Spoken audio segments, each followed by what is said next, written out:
नाज़रीन आदाब, न्यूज़ 18 उर्दू में आपका इस्तकबाल है। मैं हूं विसाल आजम और आप देख रहे हैं खबर खास। खबर खास में आज बात सबसे खास खबर की, सबसे बड़ी रियासत उत्तर प्रदेश की सियासी गहमा गहमी की।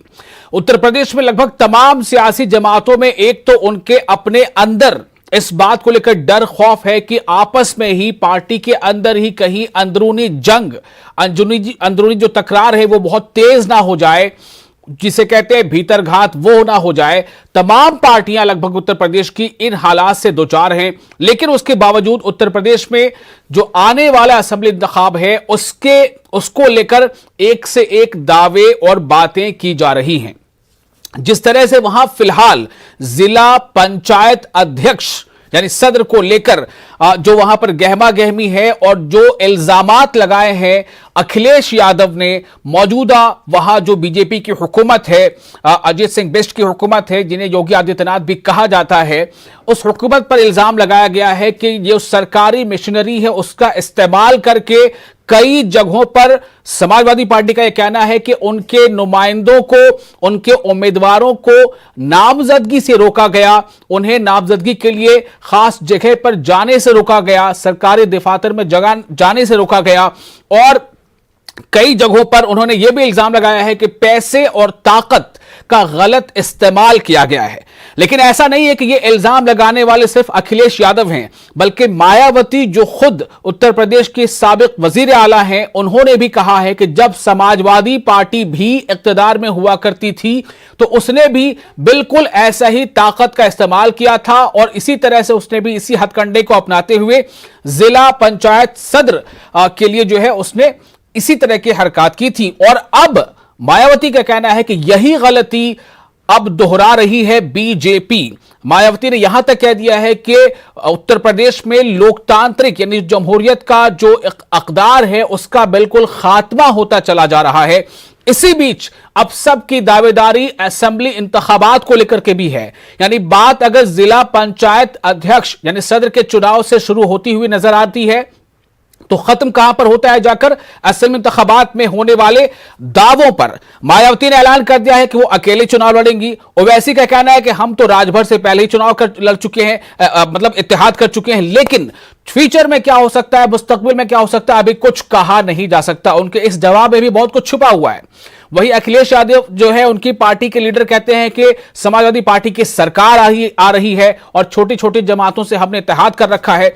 सबके अलग अलग बयान हैं, लेकिन आप बने रहे हमारे साथ अगले आधे घंटे तक। हम इसमें बहुत ही खास गुफ्तगू करने वाले हैं ताकि आपको बहुत अच्छी एक तस्वीर, वहां की सियासी तस्वीर नजर आ सके और आप ये सोच सकें, आप कयास लगा सकें कि आखिर वहां होने क्या जा रहा है।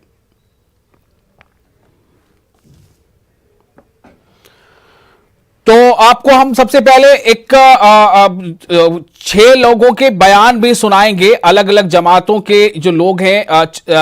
6 बयानात हमारे पास है, लेकिन उनसे पहले आपको हम ये बता दें कि हमारे साथ आज इस खास मौजू पर गुफ्तगू के लिए कौन कौन लोग हैं। हमारे साथ हैं अशोक पांडे जो तर्जुमान हैं बीजेपी के, हमारे साथ हैं अब्बास हैदर तर्जुमान हैं कांग्रेस के, और हमारे साथ हैं नाहिद लारी खान तर्जुमान समाजवादी पार्टी, और तारिक कमर हमारे नुमाइंदे हमारे साथ मौजूद हैं। सबसे पहले तारिक, मैं आपके पास आना चाहूंगा और सिर्फ इतना चाहूंगा आपसे कि आप हमें यह बता दें कि जिस तरह से समाजवादी पार्टी ने एक रिपोर्ट के मुताबिक 11 जिलों के, दूसरी रिपोर्ट के मुताबिक 17 जिलों के सदूर को, जो उनकी अपनी पार्टी के जो जिला सदर थे, उन्हें हटाया है, बर्खास्त किया है। वजह यह बताई जा रही कि जो खुद अपने या तो उन्होंने जो है वो पैसे के जोर पर बिक गए या उनके अंदर इतनी सलाहियत नहीं थी कि वो नामजदगी तक कर पाते या करवा पाते उम्मीदवारों को। दूसरी तरफ मायावती का यह ऐलान कि वो इस चुनाव में हिस्सा ही नहीं ले रही है उनकी पार्टी, चूंकि ये जो चुनाव हो रहा है जिला पंचायत अध्यक्ष का, ये बहुत ही मनमाने और गलत ढंग से हो रहा है। इस पर पहले आपकी तरफ से मैं एक तबसरा चाहता हूं तारिक। बहुत अहम गुफ्तगू का आपने आगाज़ किया और देखिए शुरू में आपने ये इशारा दे दिया कि किस अंदाज से उत्तर प्रदेश का सियासी मंजरनामा बदल रहा है और बदलने की सिमत में गामजन है। देखिए ये बात बुनियादी तौर पर कही जा रही है, इल्ज़ामात 3-4 दिन से मुसलसल लगाए जा रहे हैं कि जो बरसरे इक़्तिदार जमात है वो कहीं ना कहीं सरकारी मशीनरी का इस्तेमाल कर रही है, गलत इस्तेमाल कर रही है। चाहे वो समाजवादी पार्टी के तर्जुमान हो या समाजवादी पार्टी के सरबराह कौमी सदर अखिलेश यादव हों, सब ने ये इल्ज़ामात लगाए हैं। और देखिए, जहाँ तक सुदूर को बर्खास्त करने की बात है तो ये बाकायदा तौर पर देखा गया, कहा गया कि वो लोग जो अपनी जमात के साथी है, जी, जाहिर है वफादार नहीं है, तो उनको जमात में फिलवक्त रखने का कोई फायदा नहीं है। और देखिए, ये बड़ा कदम इस हवाले से है कि जो भी आज का मंजरनामा है वो अपनी जगह बहुत अहमियत रखता है, लेकिन इससे ज़्यादा अहमियत का हामिल वो आने वाला इलेक्शन है जिसके लिए तमाम सियासी जमातें कमर बस्ता हो रही हैं। चाहे वो समाजवादी पार्टी हो, बहुजन समाज पार्टी हो या ऑल इंडिया इत्तेहादुल मुस्लिमीन हो जी, और बिलखुसूस बीजेपी हो, कांग्रेस हो। तो देखिए, इसमें जो ये मंजरनामा बन के आ रहा है, तो एक तो जो आपने शुरू में बात कही कि तमाम जमातें दाखिली इंतशार का शिकार हैं और इसमें बिल्कुल कोई दो राय नहीं है। चाहे समाजवादी पार्टी ले लीजिए, और 2 दिन पहले जो कांग्रेस में कुछ हुआ, दाखिली इंतशार का मामला आज भी गर्दिश कर रहा है, वो आप देख लीजिए। बहुजन समाज पार्टी के अंदर खासा इंतशार पहले ही देखा जा रहा है। तो ये जो मंजरनामा है, बीजेपी के कुछ लोग भी अपनी जमात से बदजन है। तो देखिए, ये मंजरनामा अपने आप में ही बता रहा है कि आने वाला इलेक्शन बड़ी अहमियत का हामिल होगा। और तमाम सियासी पार्टियों के दावे किसी कदर जो है मुनासिब नज़र इसलिए नहीं आ रहे हैं कि मंजरनामा मुख्तलिफ पहलू, मुख्तलिफ जाविये, मुख्तलिफ इक्वेशन लेकर विशाल सामने आ रहा है। तो देखने की बात यही है कि आने वाले इलेक्शन के पेश नज़र कौन सी सियासी जमात कितनी हिकमत अमली इख्तियार करती है, किस तरह से अपनी हिकमत अमली पेश करती है, वजह करती है।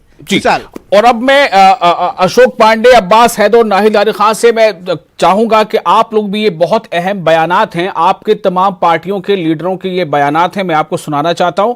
इससे पूरी तस्वीर साफ तो नहीं होगी, लेकिन तस्वीर का रुख कैसा होने जा रहा है, तस्वीर का रंग कैसा होने जा रहा है, कुछ अंदाजा जरूर मिल जाएगा, खासतौर से हमारे नाज़रीन के लिए। तो थोड़ा आपकी गुजारिश के साथ ये 6 बयान, ये अहम बयानात सुनते हैं। तो अभी तक हम तो राजभर साहब के साथ हैं भागीदारी संकल्प मोर्चा के तहत, और हमारे पार्टी के यूपी के प्रेसिडेंट ने इस बात का ऐलान भी किया कि हम एमआईएम पार्टी आने वाले 2022 के असम्बली चुनाव में हम 100 असम्बली सीट पर इंतखाबात में हिस्सा लेंगे। हमने लोगों से एप्लीकेशन लेना भी शुरू कर दिया। रावती जी के बयान पे क्या कहना है आपको? नहीं, वो उनकी पार्टी, वो उनका फैसला करे, हम अपनी पार्टी का हम अपना फैसला करेंगे। और पिछले ज़िला परिषद चुनाव हुए हैं, हमारा बेहतर नतीजा निकला है, और फ्यूचर में कुछ भी हो सकता है या नहीं भी हो सकता है, तो इसका तो मुझे पता नहीं है।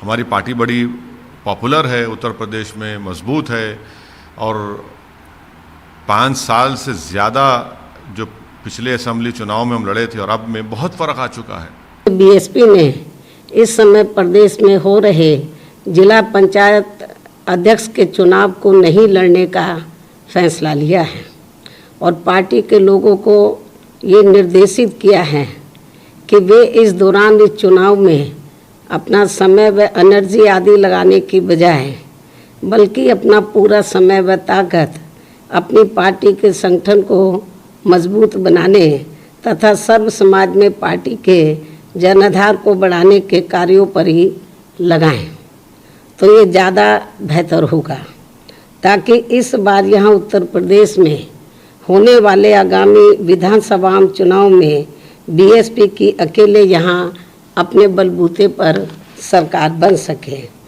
जो कुछ भारतीय जनता पार्टी ने कल किया है डीएम और कप्तान के जरिए, समाजवादी पार्टी सिर्फ ये कहना चाहती है सरकार आने में बहुत थोड़ा सा समय बचा हुआ है।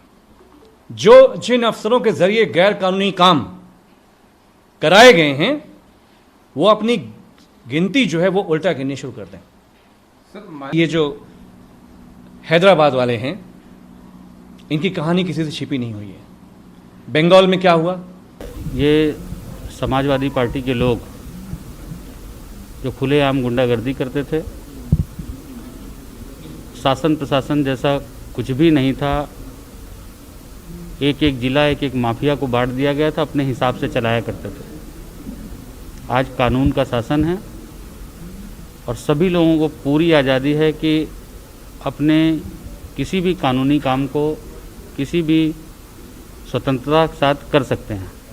तो अखिलेश यादव हमेशा इसी तरह की बचकानी हरकत, और क्योंकि अपनी मेहनत से कुछ पाए नहीं, पिता की जमाई हुई चीज़ों पर बैठ करके अपने परिवार को ही लात मार करके भगा दिया। अपने पूर्व मुख्यमंत्री श्री अखिलेश यादव जी बार बार कहते हैं कि मैं मुख्यमंत्री बनने जा रहा हूं, सरकार आने जा रही है।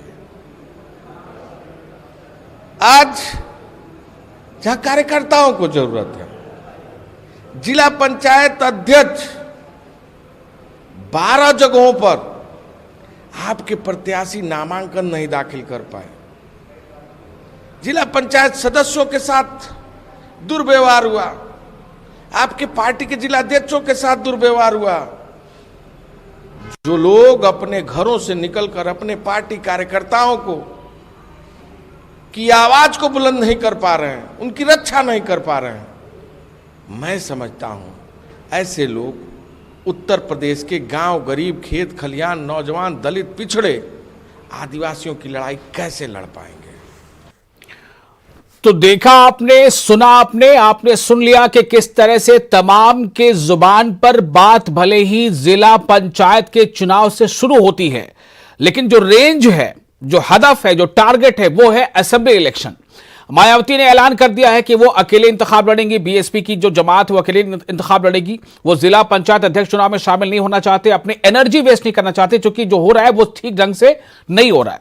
अब एक साफ इशारा है, क्या 6, 7, 8 महीने पहले का ये स्टैंड तब तक भी बरकरार रहेगा?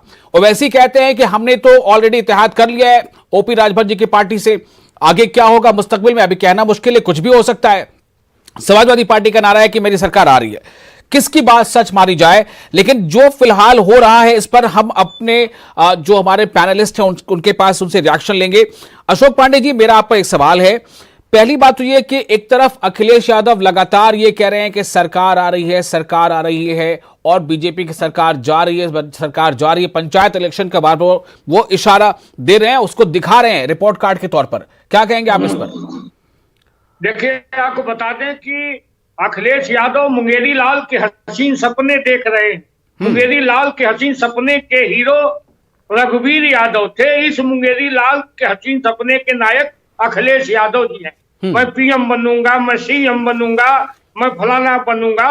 और हम लोग तो राजनीति को सख्त करने में लगे हुए हैं। हमारे ऊपर अनर्गल प्रलाप ये लोग करते हैं कि चुनाव को लेकर जिला पंचायत के, लेकिन आपको याद होगा इन लोगों ने तो पूरे प्रदेश में अपराध का ही राजनीतिकरण कर दिया था। कोऑपरेटिव पर इनके पूरे परिवार का कब्जा था, सही भाई का कब्जा था। हम लोगों ने उसे स्वच्छ किया। आज Bharatiya Janata party cooperative number 1 पर है। उसके बाद हम जिला पंचायत को सही करने में लगे हैं। और अखिलेश जी घरों में बैठ के ओवैसी साहब का बयान में सुन रहा था। ओवैसी तो कह रहे थे कि मैं वह लैला हूं जिसके पीछे अनेक मजनू हैं, तो मजनू ढूंढ रहे हैं।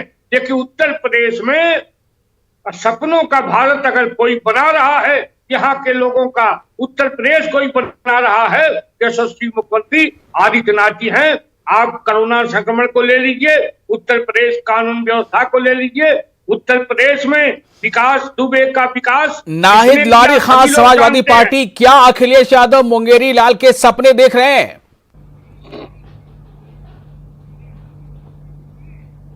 आजम साहब, देखिए, भारतीय जनता पार्टी माननीय अखिलेश यादव जी का तो बहाना है। जिस तरह से अनर्गल भाषा का प्रयोग करते हैं, जिस तरह से घटिया लैंग्वेज का प्रयोग करती है बीजेपी, ये सिर्फ बहाना है माननीय अखिलेश यादव जी। इनको बेसिकली पिछड़ों दलितों को जो है गरियाना है। क्यों इनको पिछड़ों दलितों को गरियाना है? क्योंकि भारतीय जनता पार्टी की बुनियाद ही 6 अप्रैल 1980 कोटला मैदान दिल्ली में पिछड़े दलितों के विरोध पे पड़ी थी कि पिछड़े दलित जो है भारत का नेतृत्व नहीं कर सकते। अरे ये वो पार्टी है बीजेपी कि जब वरिष्ठ दलित समाज के वरिष्ठ नेता बाबू जगजीवन राम जी, जब ये बीएचयू गए थे। देखिए, आजम साहब जब वो बोल रहे थे, मैं नहीं बोल रही थी बीच में, इस तरह से डिबेट में नहीं कर पाऊंगी। जब वरिष्ठ दलित समाज के नेता बाबू जगजीवन राम जी जब ये बीएचयू गए थे, तो यही भारतीय जनता पार्टी के यूथ विंग ने पूरे बीएचयू को गंगा जल से धुलवाया था, ये कहते हुए कि अपवित्र हो गया है, इसका शुद्धिकरण करा रहे। और अभी 2017 में आदित्यनाथ ने सीएम हाउस को गंगा जल से धुलवाया था, कि ये कहते हुए कि आप 15 वर्षों से पिछड़े दलित वर्ग के मुख्यमंत्री रहते थे, या पवित्र हो गया, इसका शुद्धिकरण करा रहे। अरे भारतीय जनता पार्टी तो वो पार्टी है जिसने जब वीपी सिंह जी ने जो है ओबीसी आरक्षण लागू करने की घोषणा की थी,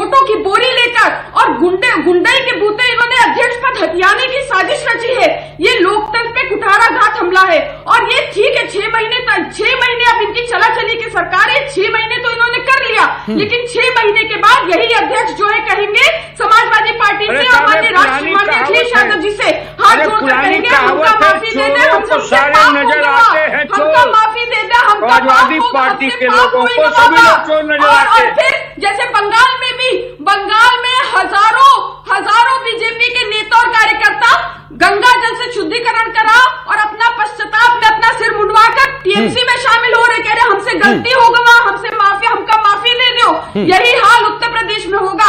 उत्तर प्रदेश के 22 के चुनाव में भारतीय जनता पार्टी 22 सीटें जीत ले तो ये लोग गंगा नहा ले और जनता का धन्यवाद। चलिए ठीक है हमारे साथ अब्बास हैदर भी हैं, तर्जुमान कांग्रेस। मैं अब्बास हैदर को भी सुनता हूं, फिर एक दूसरे से जवाब लूंगा। अब्बास हैदर, कांग्रेस की जगह कहां है? कांग्रेस की जगह कहां है? बीजेपी वाले कह रहे हैं कि यशस्वी मुख्यमंत्री जो है ऐसा आज तक यूपी ने देखा नहीं और दोबारा हम ही आएंगे। अखिलेश कहते हैं कि सरकार हमारी आ रही है। कांग्रेस की जगह कहां बच रही?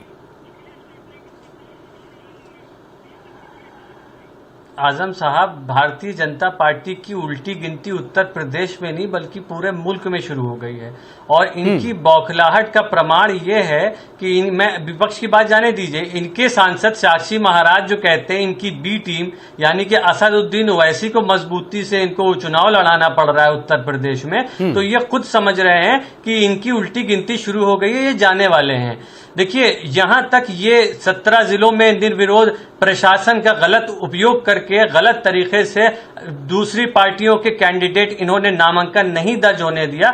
ये मुझे लगता है जमहूरियत की हत्या करी है भारतीय जनता पार्टी में और जो इनका पुराना इतिहास रहा है। ये हर मोर्चे पे फेल हुए हैं। इन्होंने हमारे मुल्क की जीडीपी को डुबोया, इन्होंने लोगों को 27 करोड़ लोगों को बिलो पॉवर्टी लाइन वापस डाला, 23 करोड़ लोगों को। इन्होंने लोगों के रोजगार छीने हैं 12 करोड़ लोगों के एक साल में। इन्होंने मुल्क को सिर्फ पीछे की तरफ ढकेला है। आजम साहब, इनकी कोई जगह नहीं है इस उत्तर प्रदेश के अंदर। उत्तर प्रदेश में 32-33 साल से सारी पार्टियों की सरकारें देख ली मगर कांग्रेस पार्टी की सरकार नहीं देखी। उत्तर प्रदेश में जो विकास का पहिया कांग्रेस पार्टी ने चलाया था वो सन 89 से आज तक वहीं रुका हुआ है और कांग्रेस पार्टी को उत्तर प्रदेश की जनता बहुत उम्मीद के साथ देख रही है और कांग्रेस पार्टी को वो पूरी मजबूती के साथ 2022 में चुनाव जिताएगी, मुझे पूरी उम्मीद है। तो मुझे लगता है कि अशोक पांडे जी की पार्टी बीजेपी का काम थोड़ा आसान है। विपक्ष बिखरा सा है।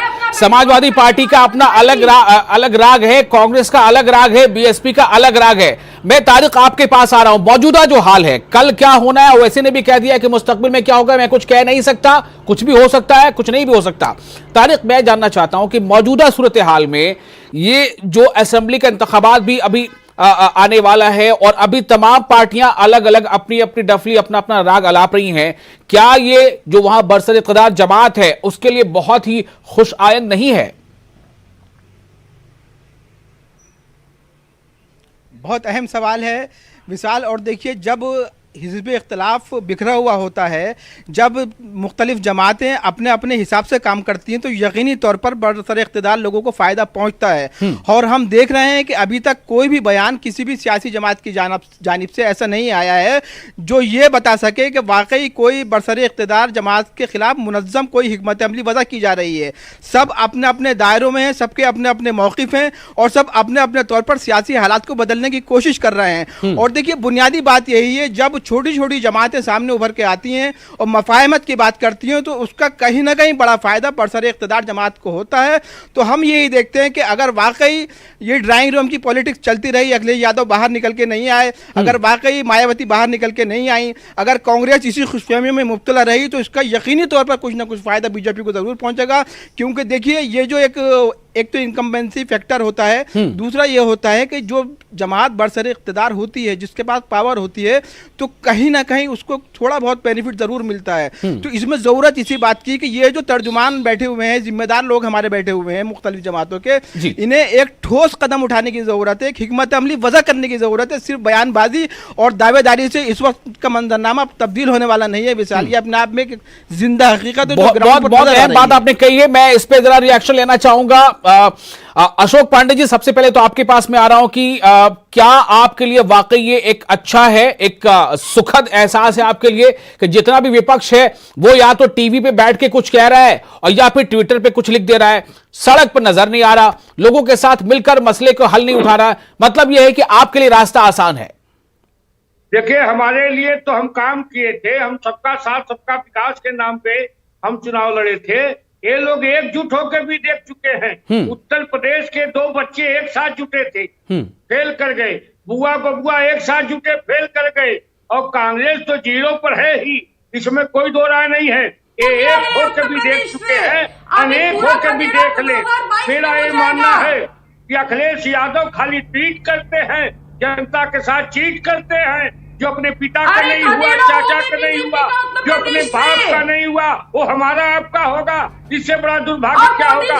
उत्तर प्रदेश की जनता जानती है। 8 मार्च 2020 जब देश में कोरोना पीक पर था, तब ट्विटर मोदी जी खेल रहे थे। मैं अपना ट्विटर अकाउंट किसको दूं, इस महिला को दूं, उस महिला को दूं। ट्विटर तो बीजेपी खेलती है, मोदी जी खेलते हैं ट्विटर। सबसे बड़े अफरोज हत्यारे का नाम है अखिलेश यादव, जो कह रहा था कि मोदी की वैक्सीन मत लगवाओ और उनका बाप लगवा लिया तो खुद लगवाने चले आए। अरे दूसरा लास्ट रहता तो अखिलेश जेल में रहते, उस जनता को बरकरार रहे थे। इतना बड़ा संक्रमण काल था और कहा सुई नहीं लगवाएंगे। इससे बड़ा दुखद क्या होगा? इनका ये कहना राजद्रोह के अंतर्गत आता है कि पूर्व मुख्यमंत्री ये कहे कि हम कोरोना वैक्सीन मोदी की है नहीं लगवाएंगे, ये दंडनीय अपराध है। लेकिन मैं एक बार यहाँ पे सवाल करना चाहता हूँ। हमारे साथ अब्बास हैदर हैं। अब्बास, लोग इसका एग्जाम्पल देते हैं कि बीजेपी एक ऐसी जमात है जो सिर्फ इख्तिदार में रहती है तभी मेहनत नहीं करती, बल्कि इख्तिदार में नहीं रहती है तो ज्यादा मेहनत करती है। आपको याद होगा किस तरह से फ्यूल की जब कीमतें बढ़ी थी तो किस तरह का प्रोटेस्ट या मुजाहरा बीजेपी करती थी। आज जब पेट्रोल की कीमत 107 फी लीटर या डीजल उसके आसपास पहुंच चुकी है, पार्टियां कहां हैं? क्या अब्बास, मैं आपसे ये जानना चाहता हूं कि क्या ड्राइंग रूम में बैठकर ट्विटर खेलने से आपको लगता है कि आपको साथ मिल जाएगा आवाम का? आजम साहब, कोविड का टाइम है, तब भी वैक्सीन की लड़ाई अगर किसी पार्टी ने मुल्क में लड़ी है तो कांग्रेस पार्टी ने लड़ी है। आप समझिए 27 रुपए डीजल में दाम बढ़ गए हमारी सरकार जाने से आज तक। उसके लिए लड़ाई अगर कोई लड़ रहा है तो कांग्रेस पार्टी लड़ रही। कांग्रेस पार्टी आज अपना बूथ स्तर पर उत्तर प्रदेश में संगठन मजबूत करने में लड़ी हुई है। जितने हमारे फ्रंटल हैं उनके ब्लॉक कमेटियां मजबूत की जा रही है, रोज कार्यक्रम हो रहे हैं, जुड़ रहे हैं। लेकिन समस्या ये है कि हमारी बात को दिखाया नहीं जाता है। विपक्ष को आपके जैसे कुछ चैनल छोड़ दीजिए तो मेन स्ट्रीम मीडिया में कहीं जगह नहीं मिलती है। तारिक साहब जैसे सीनियर जर्नलिस्ट यहां बैठे हुए हैं, इनके जैसे कुछ जर्नलिस्ट छोड़ दे तो हमारी बात दिखाई नहीं जाती। बीजेपी अगर इनके 10 लोग ज्वाइन करते हैं तो बड़ी बड़ी हेडिंग लगती है। ऐसे फूके हुए कारतूस अगर बीजेपी ज्वाइन करते हैं तो बड़ी हेडिंग होती है, और इनके राष्ट्रीय उपाध्यक्ष बड़े नेता अगर दूसरी पार्टी ज्वाइन करते हैं तो कहीं नहीं चलता है। तो ये जो नैरेटिव बना हुआ है, हम अब इस नैरेटिव के साथ नहीं चलेंगे। हम अब नैरेटिव अपना बिल्ड करेंगे। हमारा नैरेटिव रोजगार है, हमारा नैरेटिव देश का विकास है। हमारा ये नेगेटिव प्रोपेगेंडा के साथ नहीं चलना चाहते। छोड़ दीजिए टेलीविजन मीडिया को, क्या आप लोगों तक पहुंच पा रहे हैं? क्या अपोजिशन पार्टियां लोगों तक पहुंच रही हैं? उनको एहसास दिला रहे हैं कि आपके मसाइल के साथ हम खड़े हैं? आजम साहब बिल्कुल पहुंच पा रही हैं, बिल्कुल। आप बाहर जाकर के देखिए, हमारे बूथ स्तर तक हम अपना कार्यकर्ता को मजबूत कर रहे हैं। नाहिद लारी खान, मेरा आपसे भी यही सवाल होगा, ट्विटर करने से क्या लोगों का वोट मिल जाएगा? क्या अखिलेश की सरकार आ जाएगी? आजम साहब, जो सच्चाई है वो देखिए। अगर हम लोग सिर्फ ट्विटर खेल रहे होते हैं तो जिस तरह से पंचायत सदस्यों के जो चुनाव हुए हैं, जिस तरह से जनता ने, आवाम ने अपना पूरा समर्थन, आशीर्वाद और पूरा सपोर्ट समाजवादी पार्टी को दिया। समाजवादी पार्टी सबसे बड़ी पार्टी के रूप में उभरी है पंचायत सदस्यों के चुनाव में। बीजेपी तो बहुत पीछे, और अन्य पार्टियों का तो कहीं नामो निशान नहीं है। स्पष्ट दिख रहा है, साफ दिख रहा है कि समाजवादी पार्टी के जो नेता है, कार्यकर्ता है, वो धरती पर जुड़े, जमीन पर है, लोगों की खिदमत कर रहे हैं, आवाम की खिदमत कर रहे हैं, और अभी से नहीं, शुरू से कर रहे हैं। खास तौर से इस कोरोना काल में जब लोग ऑक्सीजन, इंजेक्शन, दवाइयों, इलाज के लिए तड़प रहे थे, परेशान थे, और सरकार के लोग जो है दरवाजा बंद करके अपने घरों में छुप कर एसी कमरों में बैठे थे, तब वक्त समाजवादी पार्टी के नेता कार्यकर्ता जमीन पर लोगों की सेवा कर रहे थे, इसीलिए गांव में लोगों ने जो है अपना समर्थन आशीर्वाद समाजवादी पार्टी को दिया। लेकिन ये बेहिस लोग हैं बीजेपी के। आप बताइए, अयोध्या, लखनऊ देखिए, राजधानी लखनऊ में इनके सिर्फ तीन मेंबर्स हैं, समाजवादी पार्टी के 13 मेंबर्स हैं पंचायत सदस्य। चलिए, हमारे पास वक्त की कमी है, लेकिन आपके पास वक्त की कोई कमी नहीं है। 6 से 7-8 महीने अभी भी बाकी हैं। तमाम जमातों के पास कितना, कौन सी जमात, चाहे वो बीजेपी हो या समाजवादी पार्टी हो या कांग्रेस हो या फिर बीएसपी हो, कौन अवाम के मसाइल के साथ खुद को खड़ा रख पाता है, सड़कों पर उतर पाता है, जरूरत पड़ने पर लाठी भी खा सकता है, शायद अवाम का साथ उसे मिलेगा। फिलहाल मुझे दीजिए इजाजत। तारिक, आपका बहुत शुक्रिया, तमाम मेहमानों का बहुत शुक्रिया। आप बने रहे न्यूज़ 18 उर्दू के साथ। मुझे दीजिए इजाजत। आदाब।